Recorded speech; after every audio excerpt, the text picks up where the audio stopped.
bismillaahi raxmaani raxiim. Waxaan qaadanaynaa cashirkaana ugu horeeyay ee loo yaqaano barashada daawada pharmacology. Pharmacology-ga marka oo macadka ka baxayo Somali Medicine College waa pharmacology ku saleysan as a practical waxaan kala jeednaa system qofku wuxuu u baranayaa oo ku saleysan ogaalka daawada. Pharmacology guud ahaan buugaag badan uu leeyahay, laakiin muhiimadda waxaa waaye inta marka qofkaas uu ku shaqeynayo. Qofkaas intuu ku shaqeynayo waxay tahay muhiimadda looga baahan yahay pharmacology-ga. Marka annaga waxaan ka soo qaadanay muhiimadda ayaan ka soo qaadanay marka.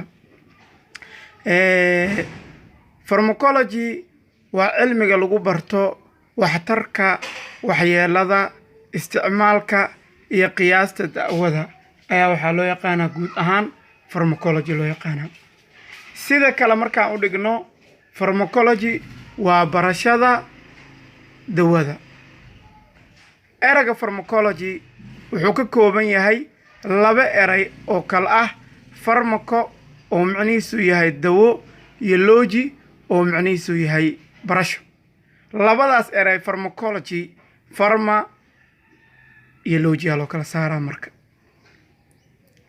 Asal ahaan erayga pharmacology waa eray afka Greek ah, waxaana loo aqoon jiray pharmacon oo macnihiisu ahaa dawo. Marka meeshaas waxaan ka dareemaynaa pharmacology-ga waa marka eray ahaan aan dhahno waa Greek word waaye, eray Greek waaye. Waagii horena cilmiga dawada markii laga hadlayo 95% afka Greek ayaa xarfihiisa iyo cilmigiisa lagu tasriiqin jiray. Sidaa daraadeed marka erayga pharmacology waxaa leenahay waa Greek word, waa eray Greek ah. wuxuuna ka hadlayaa barashada daawada. Weli waxaan ku jirnaa introduction-keena. Markaan ka hadalno erayga drug, erayga drug eray ahaan waa eray ka yimid France ayuu ka yimid. Macnihiisana waa dawo, loona aqoon jiray geedihii qalalnaa dry herb. Dry herb ayaa loo aqoon jiray geedihii qalalnaa. Tusaale ahaan daawada asal ahaan waxay ka timaadaa waa dhirta. Inta ugu badan 85% daawada waxay ka timaadaa dhirta ayay ka timaadaa kala duwan. Waana ku baran doonaa dhirta qaabka uga timaado geedka, caleenta, laanta, jiridda, salka, mid waliba dawada ku jirta sheegi doonaa insha Allah taala cashiradena soo socdo. Ninkii ugu horeeyay ama shakhsiga ugu horeeyay Rudolf Bigman waa shakhsiga ugu horeeyay ee sameeyay goob lagu barto cilmiga daawada.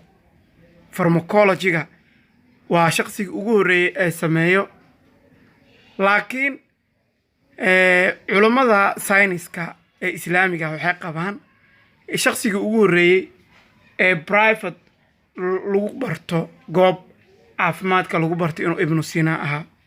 Laakiin al-cumuum waaqaca iyo xadaaradda dunida marka ay aad u soo ifbaxday ayuu Rudolf Bigman wuxuu ahaa shakhsiga ugu horeeyay ee sameeya goob lagu barto cilmiga daawada pharmacology-ga. waxaana la furay goobtaas taariikhdu markay ahayd 1847 wuxuuna u dhashay dalka Jarmalka.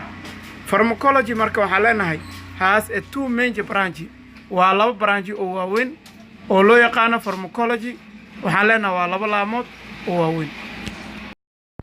Guud ahaan waxaan dhahnay pharmacology-ga wuxuu u qaybsamaa two major branch oo ah laba laamood oo waaweyn. Labadaas laamood waxay kala yihiin pharmacokinetic iyo pharmacodynamic. Labadaas ayaa guud ahaan pharmacology-ga loo qaybiyaa. Pharmacokinetic maxay ka hadashaa marka? Wuxuu ka hadlaa waxa ay daawada jirka ka qabato. What the body does to drug. Daawada maxay ka qabataa marka ay jirka soo gasho. ugu horreyntii marka uu qaato qofka dawada uu qaato jirka daawada waxa ay ku samaysaa 4 marxaladood oo kala duwan.